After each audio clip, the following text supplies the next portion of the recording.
The hunt for answers intensified here overnight with more searches at Saudi buildings and pressure mounting for an early official report into what happened to that missing journalist. Growing pressure on the president too, and the Washington Post publishing what may be a voice from the grave. Turkish forensic teams removing boxes of evidence from the Saudi consulate, searching the home of the top Saudi diplomat here, using ultraviolet light to detect bloodstains, trying to discover if Jamal Khashoggi's body was here. The Washington Post publishing his final column, filed just before he disappeared.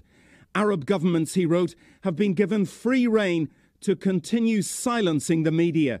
The Post critical of any explanation that he died during an interrogation.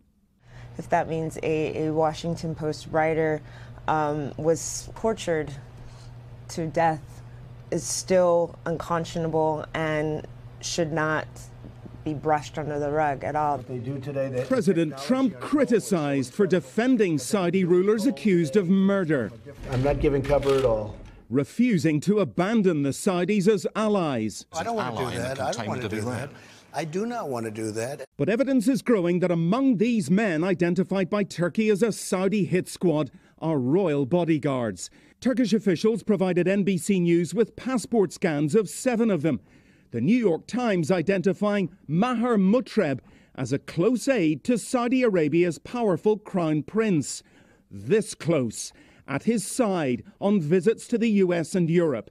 The Times says 3 other suspects are also linked to the prince. What we can count on, I think, is that the Saudis are not going to be effective in investigating themselves. Pressure is growing in Congress for straight answers from the Saudis. I think Mr. Khashoggi is dead. I don't think the aliens abducted him. I don't think he fell through a hole in the space-time continuum. I think he's dead.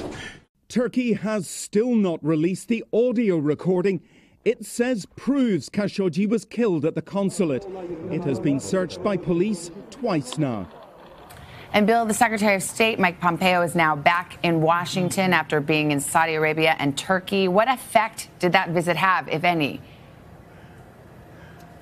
Well, he will be briefing President Trump at the White House this morning. Remember, Savannah, he said that he didn't talk to the Saudi rulers about the facts of the case, and they didn't either. And also, he didn't talk and hasn't listened to that audio tape. So we can only assume, and this is part of the readout, that he talked to the Saudis about how to handle their response. Now, he's under fire from that, the president under fire too. They are both saying, look, let's wait for the facts of that final report, and then we will make a judgment. Savannah, Hogan. All right, Bill Neely for us. Thank you.